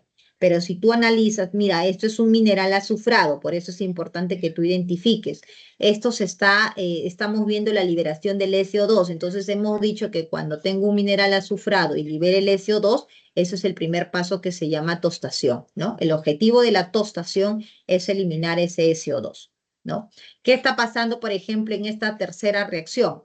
Estamos viendo que ocurre un proceso de reducción del cobre, ¿no? Mediante una reacción que utiliza calor. Tienes que saber entender qué significa ese triangulito. Ese triangulito significa que la reacción química necesita calor, ¿no? No es necesario aprenderse las reacciones, ¿ya? Entonces, solo entender. Entonces, aquí, por ejemplo, ¿qué está ocurriendo? También te pueden preguntar, ¿no? En el proceso metalúrgico del hierro, para poder aumentar la pureza del hierro se usa el proceso electrolítico. No, porque el proceso electrolítico para aumentar esa pureza solo lo utilizamos para el cobre y para el zinc, no para el hierro. El hierro, recuerda que el sistema que se trabaja es de alto horno, ¿ya? Entonces, solo para el cobre y para el zinc hacemos uso de este proceso electrolítico para poder aumentar ese porcentaje de pureza. Ese es el objetivo, ¿no? Del zinc, igual, como es un mineral azufrado, ¿qué tengo que hacer primero? La tostación. Al hacer la tostación, como pueden ver aquí, la idea es liberarlo, ese azufre en gases de SO2. Y aquí no tenemos ningún problema porque ya está en óxido de zinc, ¿no? Entonces no tenemos otro componente que esté impidiendo.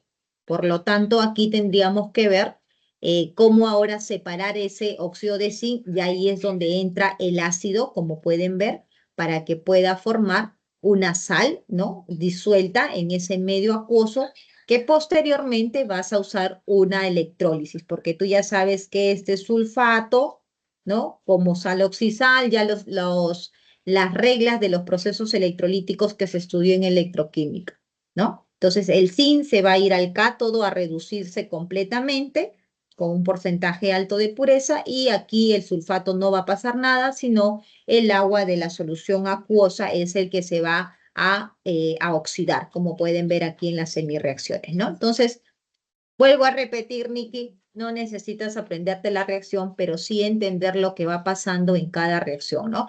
Te pueden dar, por ejemplo, estas dos reacciones y te dicen, en la metalurgia del zinc se puede observar que en la primera reacción ocurre un proceso de lixiviación. Entonces, si tú no sabes qué es lixiviación, no entendiste que la lixiviación usa un ácido para poder separar, ahí ya viene tu duda. Te pueden decir, en la reacción 2 de la metalurgia del zinc, como se puede apreciar, ocurre un proceso de tostación. Si tú no sabes qué es tostación, entonces no puedes entender qué está ocurriendo en esta reacción. ¿no? Y eso ocurre cuando no tenemos claro los procesos que corresponden a cada uno de esas reacciones que se van realizando al momento de extraer el metal, ¿no? Y en el caso del oro y la plata también, ¿no? Las reacciones no es necesario aprenderlas, sino entenderlas, ¿no? ¿Qué ocurre aquí en la metalurgia del oro y de la plata? ¿Por qué se llama método de cianuración? Porque para poder extraer el oro o la plata vamos a usar el cianuro, por eso se llama cianuración, ¿no? Entonces aquí lo que ocurre es que se forma básicamente un complejo donde posteriormente lo que se busca es liberar a ese oro que está encapsulado y para ello ocurre una reacción de desplazamiento. Entra el zinc, ¿para qué? Para que pueda dejar libre al oro, ¿no? Entonces ya está el oro solito y eso era el objetivo. Entonces, estos son el método de cianuración que se utiliza, ya sea para el oro o ya sea para la plata, es lo mismo, solo que aquí en vez de oro vas a colocar plata y eso sería la misma reacción. Pero no es el único método. Existe el método de la amalgamación y el método de la amalgamación es cuando nosotros utilizamos mercurio, ¿no? Entonces, en el caso del mercurio, por ejemplo, ¿cómo se aprovecha el mercurio? El mercurio tiende a formar rápidamente esas bolitas, ¿verdad? Porque el mercurio tiene las fuerzas de interacción que existen entre esos metales son mayores a las fuerzas de adhesión. Por eso es que el mercurio no moja, por eso es que el mercurio cuando se rompe un mercurio en una superficie no se derrama como el agua, ¿no? Sino que rápidamente estos se encapsulan y forman esas burbujitas. Entonces, el primer paso, como hemos visto ya, es sacar la mena del yacimiento. Esa mena tiene pepitas de oro y esa mena automáticamente cuando entra en contacto con el mercurio lo encapsula por la misma propiedad que tiene de poder formar esas esferitas, ¿no? Lo encapsula y el oro está dentro. Eso es lo que hace aquí. Mezcla todo, dice, la arena es mezclada con mercurio y para eso se usa un molino o una batea de madera, donde va a agitar para que se dé toda esa mezcla y se forme de esa manera.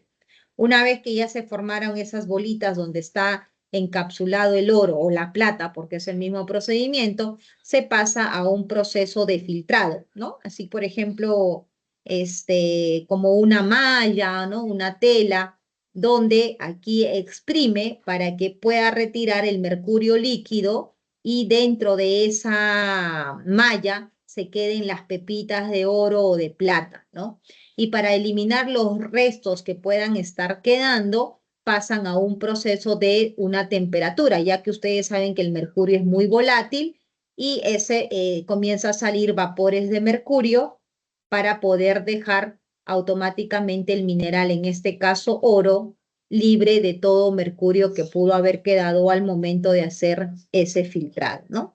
Entonces, es básicamente, chicos, entender los procesos que ocurren en cada una de estas extracciones, de estas explotaciones metalúrgicas. No mucho, no se estén aprendiendo las reacciones, ¿ya? Porque, ¿qué es más? Tal vez les presentan otro tipo de reacción, ¿no? Pero con la misma idea de esas secuencias principales que va a presentar cada uno de estas explotaciones del cobre, del zinc, del hierro o del oro o de la plata.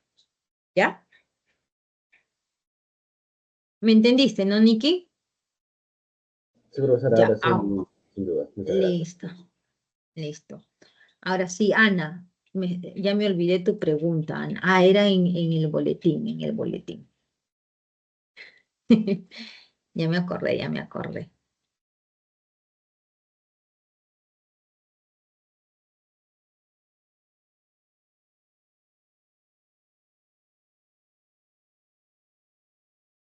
A ver aquí. Ya, ¿y qué pregunta era, Ana? Las domiciliarias, creo, ¿no? Ajá, Domiciliarias. No he visto qué tenemos en las domiciliarias.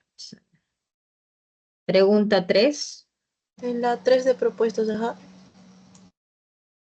Ya, ¿qué dice?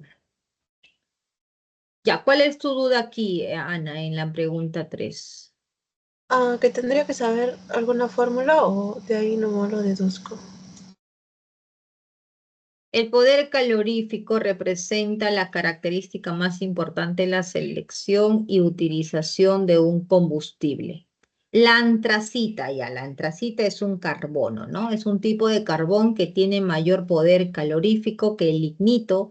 Si se utiliza como combustible 1000 kilogramos de antracita, determine el volumen en metros cúbicos de CO2 que se produce medido a condiciones normales. Claro, aquí es una reacción general, Ana, ¿no?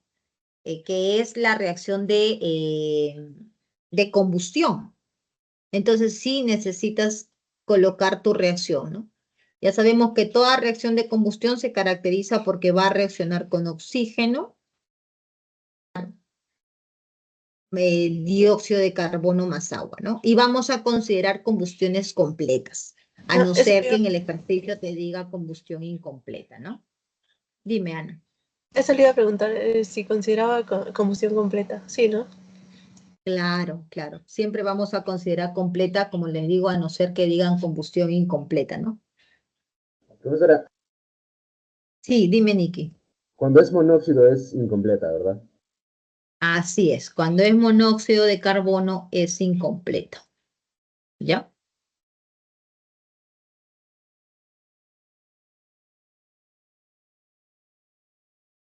Ya han dejado su like en el video, ¿no? Mínimo, ¿no? ¿Cuántos están acá? 8. Ah, ya. 8, mínimo hay 8 likes entonces. Ah, ya, perfecto. Si no, ya no le subo ya. Ya no le subo el solucionario. Ya.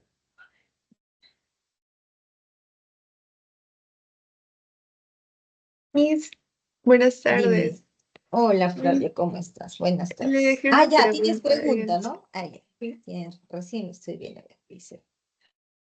El enunciado 3. A ver, el enunciado 3. ¿Qué dice en el enunciado 3?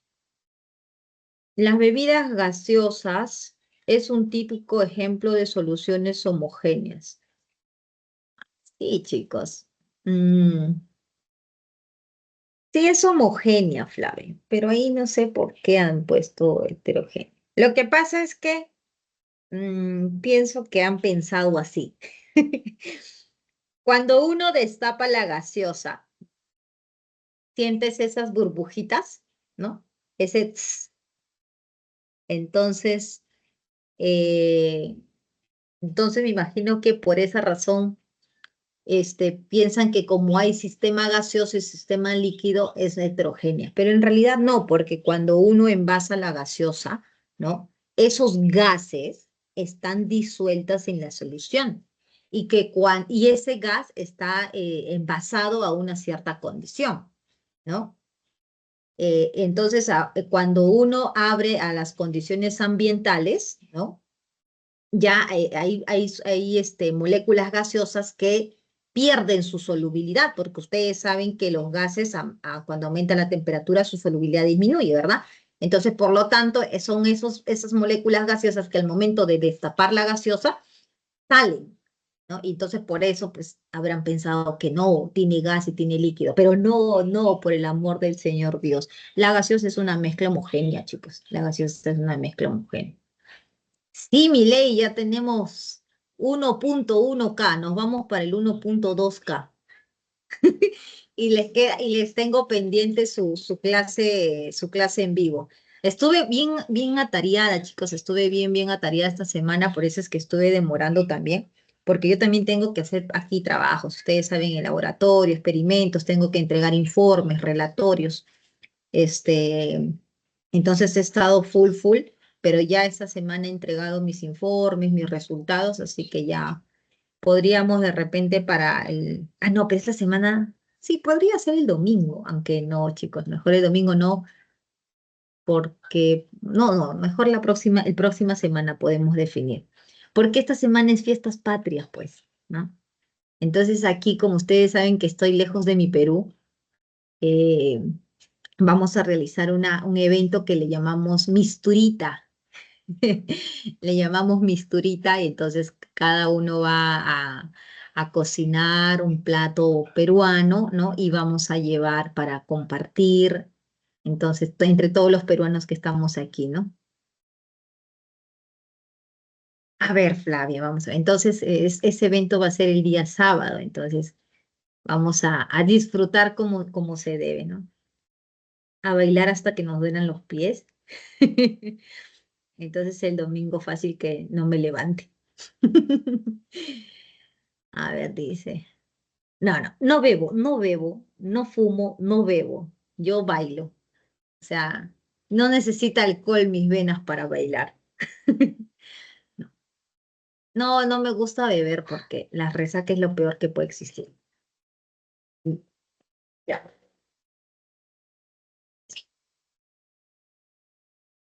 A ver, vamos a ver, Flav. Yo voy a preparar lo más fácil. Dije, yo voy a hacer papa a la huancaína, porque eso de estar cocinando comidas así más cansadas, no. No, sí, claro, yo sé, Nikki, o sea, yo sé que bebiendo una taza, un vaso de agua, un vaso de alcohol, ya, claro. Así le dijeron, dice Nikki, le dijeron. ¿No? Pero sí, claro, obviamente ahí estás aplicando en tu sistema, por ejemplo, Nikki, dilución. ¿Qué estás haciendo? El grado de alcohol de la bebida, vamos a suponer cerveza, 4,5% en volumen. Cuando tú tomas un vaso de agua y un vaso de alcohol, ya lo estás llevando a un 2,2%, ¿sí o no? Entonces hay una dilución y por lo tanto el efecto es menos. Claro, es una explicación química, chicos. Para todo hay una explicación química. Todo por la ciencia.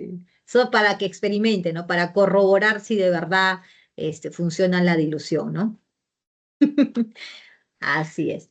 A ver, voy a ver la otra pregunta de Flavia. A ver, ¿cuál era la otra pregunta, Flavia? A ver, aquí ya la encontré.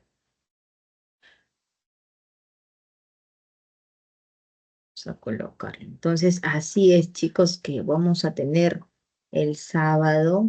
Ay, verdad, y por esa razón es que como ya nos habíamos comprometido, pues, este evento, y mañana no hay clases, ¿no? En la pre, y nosotros mañana teníamos consulta. Creo que por ahí me había preguntado Melody. Así que mañana, el sábado sí no voy a poder, no voy a estar con ustedes, ¿no? Porque el sábado es la recuperación de mañana. Ah, ya, Ana. Siempre me confundo entre Ana y Melody, sorry. Que ustedes son gemelos. Entonces, el sábado que tenía que 4 veces, sorry. En la quinta va a ser la última y ya no me equivoco. Entonces, el sábado que es la recuperación, ya yo ya tenía el compromiso marcado, pues, ¿no? Entonces no va a ser. Y justo pues en el horario, porque ustedes saben que allá en Perú son las 11, aquí son la 1. Y es justo la hora en que vamos a empezar a servir los platos y el compartir, pues, ¿no?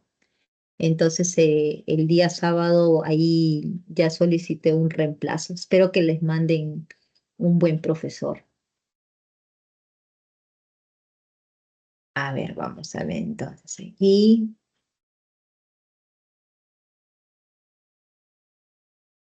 Por cierto, vayan pensando ahí, ¿qué vamos a hacer? Creo que me habían dicho para hacer un en vivo de miscelánea, ¿no? Como un repaso de todas las preguntas.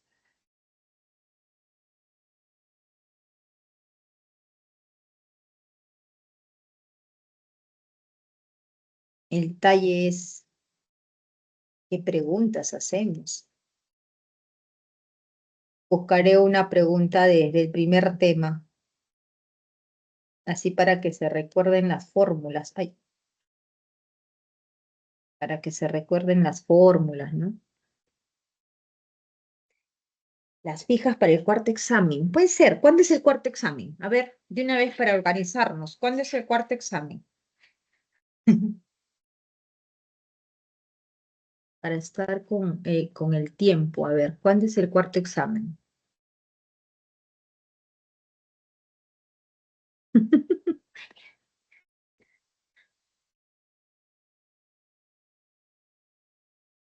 El 18 de agosto. Ah, entonces este, estamos con tiempo, ¿no?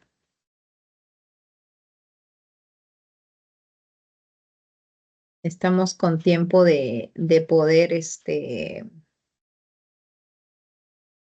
de poder realizar el en vivo. A ver, podría ser, ay, carambas. Podría ser la semana.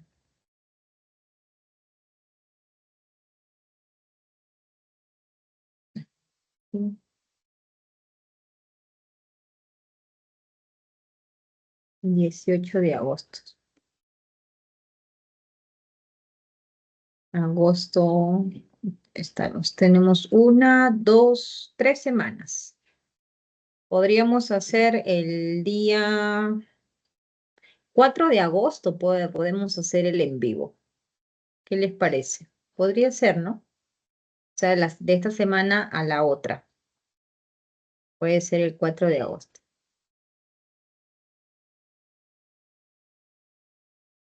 Las fijas para admisión. Las fijas para admisión.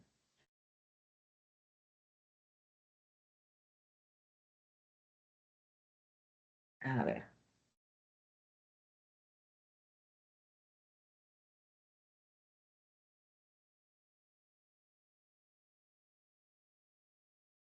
Claro, me imagino que la semana de repaso, ahí viene la semana 18, la próxima, ¿cierto? Y después ya viene la semana de repaso, ¿no? Ah, podría ser, miren, ya sé ya. Para la semana de repaso normalmente mandan un montón de ejercicios, ¿no? A veces mandan 30, 40 ejercicios, pero no se resuelve todo por el tiempo, ¿no? Vamos a esperar entonces esta semana que me envíen el material, ahí yo me voy definiendo. Entonces, normalmente mandan 30, 40 ejercicios, y normalmente en clase se resuelve por el tiempo que tenemos 15, ¿no? Dependiendo la complejidad de cada pregunta. Entonces, todo lo que pueda quedar, si es que hay un número considerable de ejercicios, se puede hacer en el en vivo, pues, ¿no? Todo lo que no se culmine. Yo como también voy a dictarlo, entonces voy a saber más o menos cuánto se logra realizar y lo que no, lo terminamos en el en vivo, ¿no? Y ahí si es que fuera un número exacto de ejercicios, ya ahí sí ya les empiezo a buscar y les armo unas diapositivas así, haciendo un recordatorio de todos los temas, ¿no? ¿Ya? Entonces vamos a ir, yo creo que una posible fecha para el repaso, para hacer el en vivo, el 4 de agosto, si no hubiera ningún cambio. Ya, a ver, vamos con esa pregunta entonces. Miss, ya me salió. Ah, ¿ya te salió? Sí, sí. Ya, mientras que hemos estado hablando, ha estado pensando, Flavia. Ya, listo, muy bien. Listo, chicos. Excelente, muy bien. Entonces, mañana es tu... Ah, no, mañana es tu cumpleaños, dices, ¿no, Melody?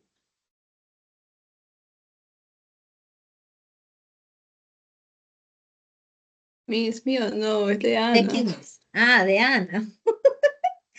Ya es la quinta vez, listo, ya está. Les dije que una vez más, ya no, ya más.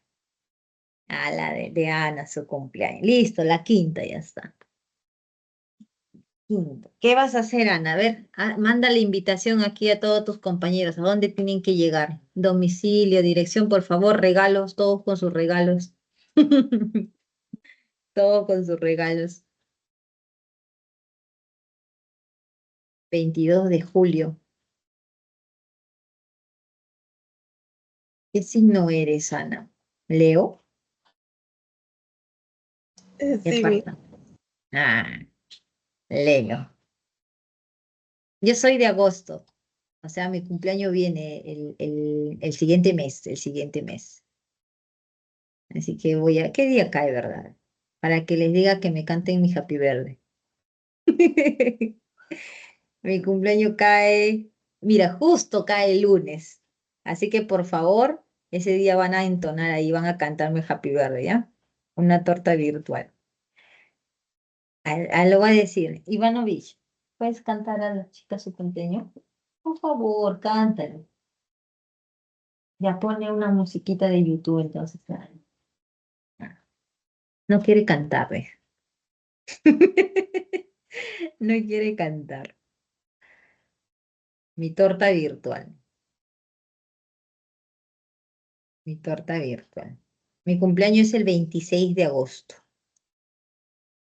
La canción de José Abelardo Quiñones.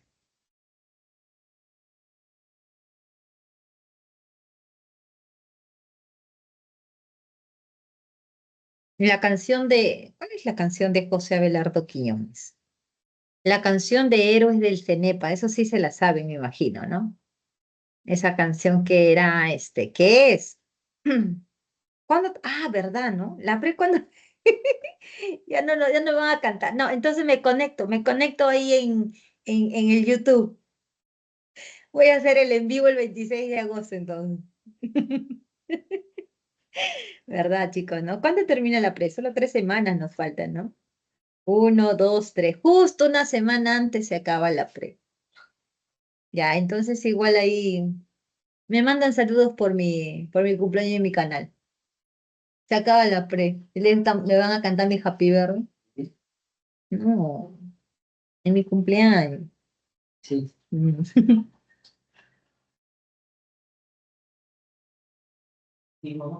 Chao, Yamil, nos vemos. Ya estamos a 1 minuto de terminar la clase también. Nos vemos, Yamil. Primera vez que escucho que tenía canción, Juan Leiner. ¿La canción de Héroes del Cenepa? ¿O de José Abelardo Quiñones?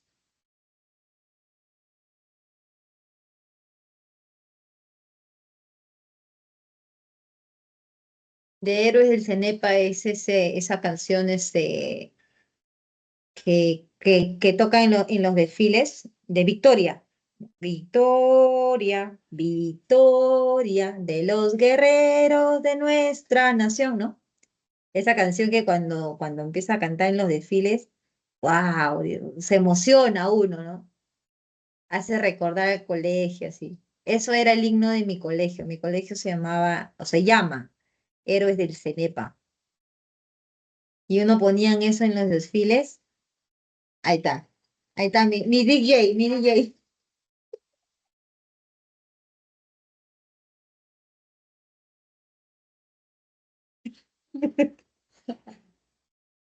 ¿Eh?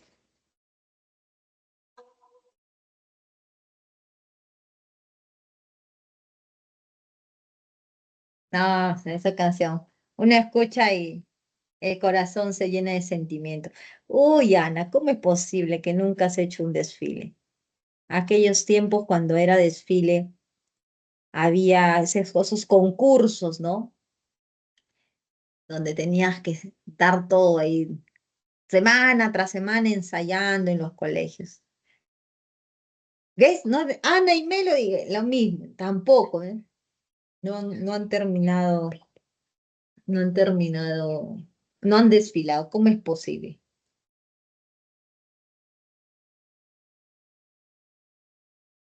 Listo, chicos. Entonces, eso sería todo por hoy. Nos vemos ya la próxima semana, ¿ok? No se olviden dejar sus corazoncitos, sus likes ahí en el canal. Compartan el video que he subido de la semana 16. Y ahí mañana, como no voy a dictar, entonces mañana les grabo la semana 17. ¿Ya, chicos? Un abrazo, cuídense mucho. Chao, chao. Yo me Nos Gracias, vemos. cuídense. Mi. Feliz Cuídense. cumpleaños anticipado. No, una semana antes, Yamil, por favor. Si no, me olvido. Ah, ok, me acordaré, me acordaré. Ya, chicos, un abrazo. Chao, chao. Nos vemos.